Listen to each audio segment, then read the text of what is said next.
Assalamualaikum. Tolong perkenalkan, saya dari kota Surabaya. Jikalau berkenan, tolong sumbangkan subscribe channel saya, Cakra Jawa. Salam kenal untuk saudara saya semuanya. Semoga sehat selalu dan dilancarkan rezekinya oleh Allah Subhanahu wa Ta'ala. Amin ya Rabbal Alamin. Ada pitutur lama yang mengatakan, tidak semua ilmu dapat dijangkau oleh pikiran yang tergesa-gesa.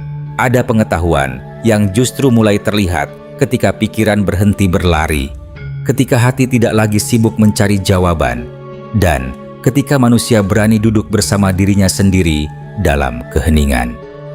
Di tanah Jawa, keheningan bukan sekadar keadaan tanpa suara.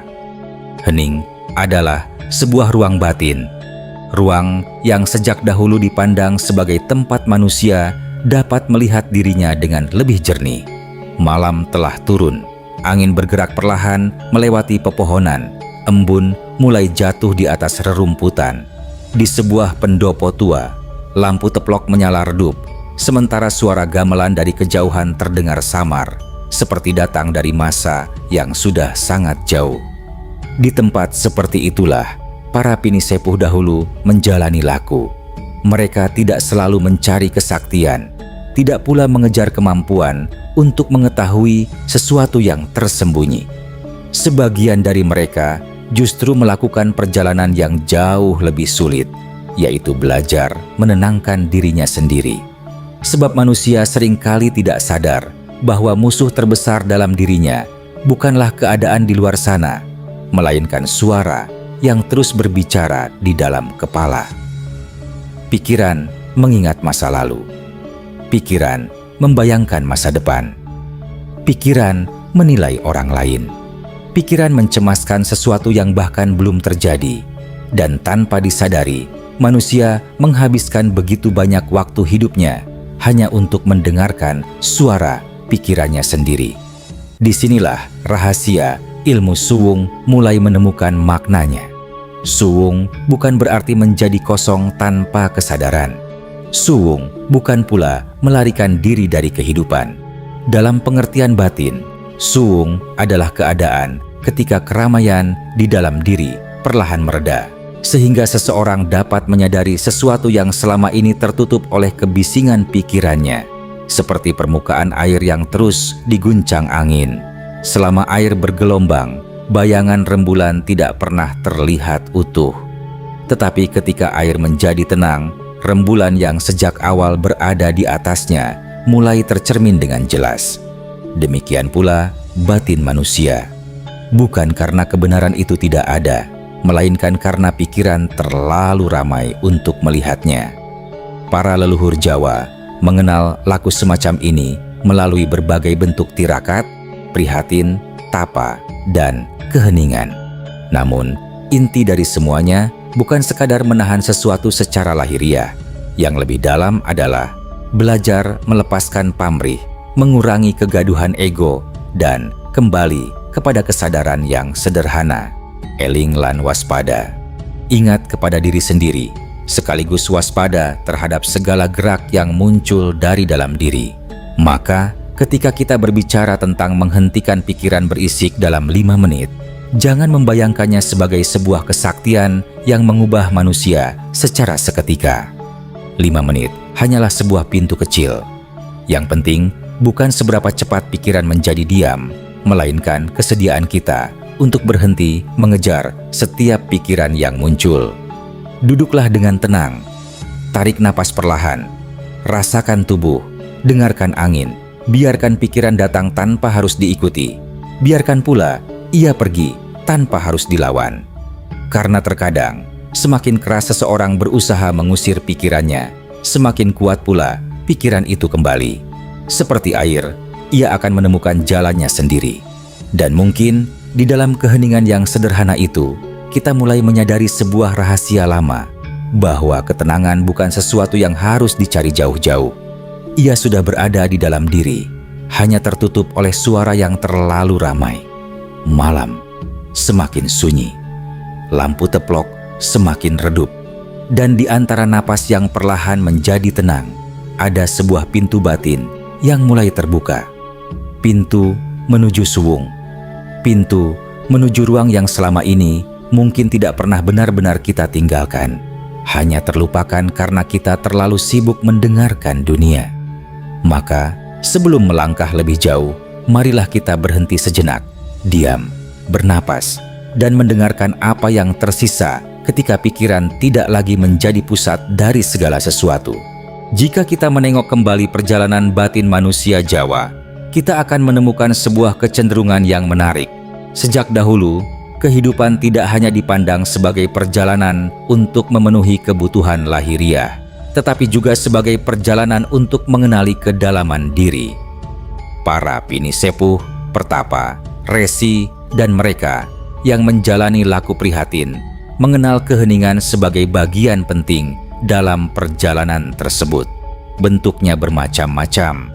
Ada yang melakukan tirakat, menyepi, mengurangi keinginan, memperbanyak pengendalian diri, atau sekadar belajar menahan ucapan ketika hati sedang bergolak. Namun, di balik berbagai bentuk laku itu, terdapat satu tujuan yang serupa, membuat batin menjadi lebih jernih. Dalam pandangan kebatinan Jawa, manusia bukan hanya tubuh yang menjalani kehidupan sehari-hari. Di dalam dirinya terdapat rasa, kehendak, pikiran, dan kesadaran yang terus bergerak. Apabila semuanya berjalan tanpa kendali, batin menjadi seperti hutan yang diterpa angin dari segala arah. Karena itulah, keheningan memiliki tempat yang penting. Suwung dapat dipahami sebagai sebuah keadaan ketika seseorang tidak lagi tenggelam dalam keramaian pikirannya sendiri. Bukan berarti pikiran harus benar-benar hilang, melainkan manusia mulai mampu melihat pikiran tanpa selalu mempercayai dan mengikutinya. Ada perbedaan antara memiliki pikiran dan menjadi tawanan pikiran. Seseorang dapat merasa marah tanpa harus menjadi kemarahannya. Dapat merasa takut tanpa harus membiarkan ketakutan menentukan seluruh langkahnya. Dapat mengingat masa lalu tanpa terus hidup di dalamnya. Disinilah makna eling lan waspada menjadi penting. Eling berarti tetap sadar terhadap diri dan arah kehidupan.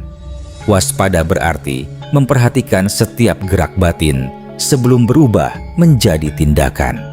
Keduanya bukan sekadar nasihat moral, melainkan latihan kesadaran yang berlangsung terus-menerus. Leluhur Jawa juga mengenal laku prihatin. Prihatin bukan berarti membenci kehidupan. Ia lebih dekat dengan kemampuan mengurangi keterikatan terhadap sesuatu yang berlebihan.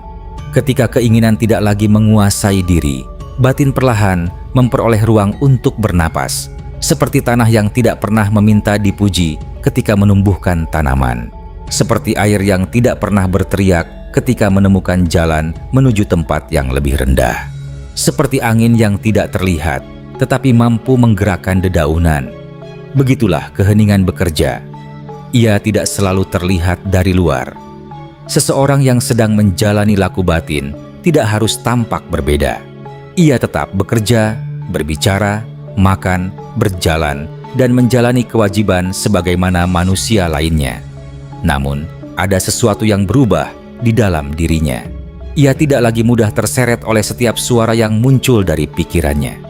Dalam perjalanan kebatinan, keadaan seperti ini sering dikaitkan dengan kemampuan merasakan sesuatu secara lebih jernih. Rasa tidak lagi tertutup oleh keinginan yang berlebihan. Disinilah ungkapan sepi ing pamrih, rame ing gawe menemukan kedalamannya. Sepi bukan berarti berhenti melakukan sesuatu. Sepi adalah berkurangnya pamrih yang membuat seseorang terus mencari pengakuan. Ketika pamrih mulai berkurang, pekerjaan menjadi lebih tenang. Ketika ego mulai melunak, hubungan dengan sesama menjadi lebih lapang.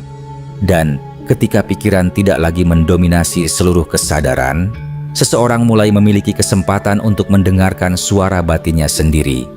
Dalam falsafah Jawa, hubungan manusia dengan alam juga sering dipahami melalui keselarasan antara jagat kecil dan jagat besar. Manusia adalah bagian dari kehidupan, bukan sesuatu yang berdiri terpisah darinya. Maka, keheningan bukan hanya persoalan duduk diam di sebuah ruangan. Ia juga tentang bagaimana seseorang hidup, bagaimana ia berbicara, bagaimana ia memperlakukan orang lain, bagaimana ia menerima keadaan yang tidak dapat diubah, dan bagaimana ia mampu berkata cukup ketika keinginan di dalam dirinya meminta lebih banyak. Pada lapisan yang lebih dalam, kesadaran semacam ini dapat membawa manusia pada pemahaman tentang manunggaling, kaula lan Gusti, bukan sekadar sebagai ungkapan yang harus dihafalkan, melainkan sebagai perjalanan untuk menyadari keterhubungan manusia dengan sumber kehidupan. Namun, para pinisepuh tidak tergesa-gesa menjelaskan semuanya dengan kata-kata. Sebab ada hal yang memang tidak selesai hanya dengan penjelasan. Ia harus dijalani, harus dirasakan, harus ditemukan dalam keheningan diri sendiri. Dan mungkin karena itulah ajaran tentang suwung sering terasa seperti rahasia, bukan karena sengaja disembunyikan, melainkan karena pintunya tidak berada di luar diri manusia. Pintunya berada di dalam. Dan kuncinya bukan banyaknya pengetahuan, melainkan kesediaan untuk berhenti sejenak dari keramaian yang selama ini kita anggap sebagai kehidupan. Sekarang kita sampai pada bagian yang lebih dalam. Bukan lagi sekadar memahami apa itu suwung, tetapi mencoba merasakan bagaimana keheningan itu mulai tumbuh di dalam kehidupan sehari-hari. Ilmu suwung tidak mengajarkan manusia untuk memusuhi pikirannya, sebab pikiran adalah bagian dari diri. Ia berguna untuk mengingat, mempertimbangkan, merencanakan, dan memahami kehidupan. Namun, ketika pikiran tidak pernah berhenti, sesuatu yang berguna dapat berubah menjadi sumber kegelisahan. Pikiran mengingat perkataan seseorang bertahun-tahun lalu, kemudian membayangkan apa yang mungkin terjadi besok, lalu menciptakan berbagai kemungkinan yang belum tentu pernah terjadi. Tubuh berada di tempat yang sama, tetapi batin berjalan kemana-mana. Dalam keadaan seperti itulah, manusia sering kehilangan rasa terhadap dirinya sendiri. Maka, langkah pertama dalam laku suwung bukanlah memaksa pikiran berhenti, melainkan menyadari bahwa pikiran sedang ramai. Duduklah dengan tenang. Tidak perlu mencari tempat yang sempurna. Tidak harus berada di gunung, gua, atau pendopo tua. Sebuah ruang sederhana pun dapat menjadi tempat untuk belajar hening. Biarkan tubuh berada dalam posisi yang nyaman. Pejamkan mata jika terasa membantu. Kemudian tarik napas perlahan dan rasakan udara masuk melalui hidung. Tidak perlu mengubah napas secara berlebihan. Cukup sadari, saat menarik napas, ketahui bahwa sedang menarik napas. Saat mengembuskannya, ketahui bahwa sedang mengembuskan napas. Sederhana. Namun, justru kesederhanaan inilah yang sering terlupakan. Biasanya, manusia hidup tanpa benar-benar menyadari bahwa ia sedang bernapas. Napas berjalan sendiri, sementara pikiran sibuk mengejar berbagai hal. Ketika perhatian dikembalikan kepada napas, perlahan manusia mengambil kembali kesadarannya dari keramaian. Kemudian mungkin akan muncul pikiran, biarkan, jangan dilawan. Jika muncul kekhawatiran, cukup sadari bahwa ada kekhawatiran. Jika muncul ingatan, sadari bahwa ada ingatan. Jika muncul keinginan, sadari bahwa ada keinginan. Tidak perlu mengikuti semuanya. Bayangkan pikiran seperti daun yang terbawa arus sungai. Kita tidak perlu mengejar setiap daun yang lewat. Cukup duduk di tepi sungai dan melihatnya mengalir. Inilah salah satu makna penting dari suwung. Bukan membuat sungai berhenti mengalir, tetapi tidak lagi terjun ke dalam arus setiap kali sesuatu melewati pikiran. Setelah beberapa saat, perhatian dapat diarahkan kepada tubuh. Rasakan kaki, rasakan tangan, rasakan dada yang bergerak mengikuti napas, rasakan wajah yang perlahan menjadi lebih santai. Kemudian dengarkan suara di sekitar. Mungkin ada suara kendaraan, mungkin suara burung, mungkin suara angin yang menyentuh daun. Tidak perlu memberi nama kepada semuanya. Cukup dengarkan. Pada tahap ini, seseorang mulai belajar bahwa keheningan tidak selalu berarti tidak adanya suara. Keheningan adalah ketika batin tidak harus memberikan reaksi terhadap setiap suara. Seperti seorang petani tua yang berdiri di tengah sawah pada pagi hari. Ia tidak memaksa matahari terbit, tidak memerintah hujan turun, tidak menyuruh benih tumbuh lebih cepat. Ia memahami musim. Ia bekerja ketika waktunya bekerja, beristirahat ketika waktunya beristirahat, menanam ketika tanah siap menerima benih. Begitu pula manusia. Tidak semua persoalan harus diselesaikan pada saat yang sama. Tidak semua pertanyaan harus segera memiliki jawaban. Tidak semua pikiran harus dipercaya. Ada waktunya bergerak, ada waktunya diam, ada waktunya mencari, ada waktunya menerima. Inilah laku yang dekat dengan Narimo Ing Pandum, bukan pasrah tanpa usaha, tetapi menerima kenyataan dengan hati yang tidak terus-menerus memberontak terhadap sesuatu yang sudah terjadi. Ketika manusia mulai menerima, pikiran kehilangan sebagian kekuatannya untuk menguasai batin. Ia tetap datang, namun tidak lagi selalu dipercaya. Ia tetap berbicara, namun tidak lagi selalu diikuti. Dan perlahan, di antara satu napas dan napas berikutnya, muncul ruang kecil yang sebelumnya tertutup. Ruang tanpa tuntutan, ruang tanpa keharusan menjadi siapa-siapa. Ruang tempat seseorang hanya hadir sebagai dirinya sendiri. Mungkin hanya berlangsung beberapa detik, namun jangan remehkan beberapa detik itu. Karena setiap perjalanan panjang selalu dimulai dari langkah yang sangat kecil. 5 menit pun bukanlah tujuan akhir. 5 menit hanyalah latihan untuk mengingat sesuatu yang sebenarnya sudah dimiliki manusia sejak lahir. Kemampuan untuk berhenti, menyadari, dan kembali kepada dirinya sendiri. Ketika pikiran kembali berisik, jangan marah. Kembali kepada napas. Ketika perhatian terlempar kepada masa lalu, kembali kepada napas. Ketika kecemasan tentang masa depan muncul, kembali kepada napas, pelan-pelan, tanpa paksaan, tanpa pamrih. Sebab semakin keras kita memaksa keheningan, semakin jauh keheningan itu terasa. Biarkan seperti air. Tenang bukan karena dipaksa, tetapi karena tidak lagi terus-menerus diguncang. Dan mungkin disitulah rahasia pertama ilmu suwung mulai terbuka. Bukan bagaimana membuat pikiran tidak pernah berbicara, tetapi bagaimana kita tidak lagi menjadi budak dari setiap perkataan yang muncul di dalam pikiran. Ketika itu mulai dipahami, keheningan tidak lagi terasa asing. Ia menjadi rumah kecil di dalam diri, tempat kita dapat kembali setiap kali dunia terasa terlalu ramai. Kini kita masuk lebih dalam, ke tempat yang tidak mudah dijelaskan dengan kata-kata. Sebab ada keheningan yang dapat dipahami oleh pikiran, tetapi ada pula keheningan yang hanya dapat dirasakan ketika seseorang benar-benar berhenti mengejar sesuatu. Dalam perjalanan ilmu suwung, semakin seseorang berusaha memaksa pikirannya diam, semakin ia menyadari bahwa pikiran tidak dapat ditaklukkan dengan kekerasan. Ia seperti angin. Semakin dikejar, semakin sulit digenggam. Karena itu, jalan yang ditempuh bukan melawan, melainkan melepaskan. Duduklah sejenak dalam keheningan. Biarkan napas berjalan sebagaimana adanya. Tidak perlu mengejar pengalaman khusus. Tidak perlu berharap melihat sesuatu yang gaib. Tidak perlu menunggu tanda-tanda tertentu.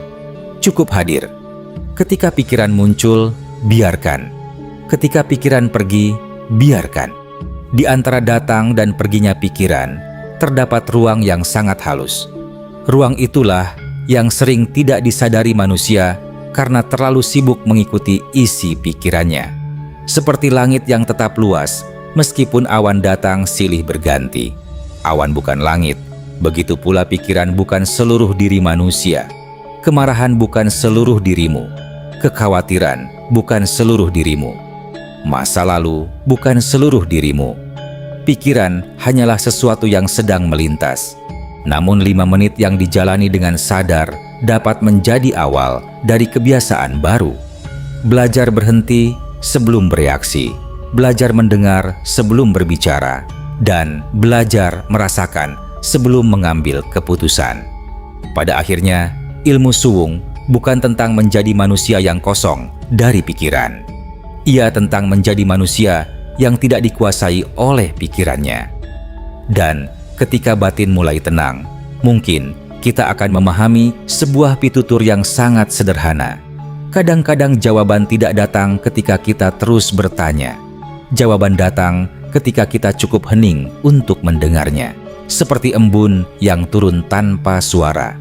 seperti rembulan yang menerangi tanpa meminta dipuji, seperti tanah yang memberi kehidupan tanpa pernah mengumumkan jasanya. Begitulah keheningan. Ia tidak berteriak, ia tidak memaksa. Namun bagi hati yang bersedia diam, mungkin justru di sanalah rahasia paling dalam mulai terasa. Pada akhirnya, perjalanan memahami ilmu suwung membawa kita kembali kepada sesuatu yang sangat sederhana, diri kita sendiri. Kita sering mencari ketenangan jauh di luar sana, mencari tempat yang sunyi, mencari jawaban dari banyak orang, mencari pengetahuan dari berbagai sumber. Padahal, mungkin selama ini yang kita cari tidak pernah benar-benar pergi. Ia hanya tertutup oleh pikiran yang terlalu ramai. 5 menit keheningan bukanlah sebuah kesaktian. Ia hanyalah sebuah pintu kecil untuk mengingat kembali bagaimana rasanya hadir sepenuhnya di dalam kehidupan. Ketika duduk dan menarik napas perlahan, kita sedang belajar kembali kepada saat ini, bukan kepada masa lalu, bukan kepada sesuatu yang belum terjadi, tetapi kepada napas yang sedang berlangsung, kepada tubuh yang sedang berada di sini, kepada kehidupan yang sedang terjadi sekarang. Jika suatu hari pikiran kembali berisik, jangan membencinya. Jangan pula merasa gagal. Ingatlah bahwa air tidak perlu dimarahi karena bergelombang. Ia hanya membutuhkan waktu untuk kembali tenang. Begitu pula batin manusia. Ada hari ketika hati terasa ringan, ada hari ketika pikiran penuh, ada saat ketika kita mampu menerima, ada pula saat ketika kita kembali dikuasai kegelisahan. Semua itu bagian dari perjalanan. Ilmu suwung mengajarkan kita untuk tidak terus-menerus berperang dengan diri sendiri, belajar diam, belajar menerima, belajar melepaskan, belajar eling lan waspada. Bukan karena kita menemukan sesuatu yang baru, melainkan karena kita akhirnya berhenti menutupi sesuatu yang sejak awal sudah ada. Maka ketika nanti kehidupan kembali terasa terlalu ramai, ingatlah 5 menit itu. Duduklah, bernapaslah, rasakan keheningan, biarkan dunia berjalan sebagaimana mestinya. Dan untuk sesaat, biarkan dirimu tidak mengejar apapun. Sebab mungkin dalam keheningan yang paling sederhana, manusia justru menemukan dirinya yang paling jernih. Seperti rembulan yang baru terlihat ketika permukaan air berhenti bergelombang. Dan setelah semuanya kembali sunyi, mungkin hanya tersisa satu pitutur. Tidak semua jawaban harus dicari. Ada yang hanya perlu dirasakan dalam diam.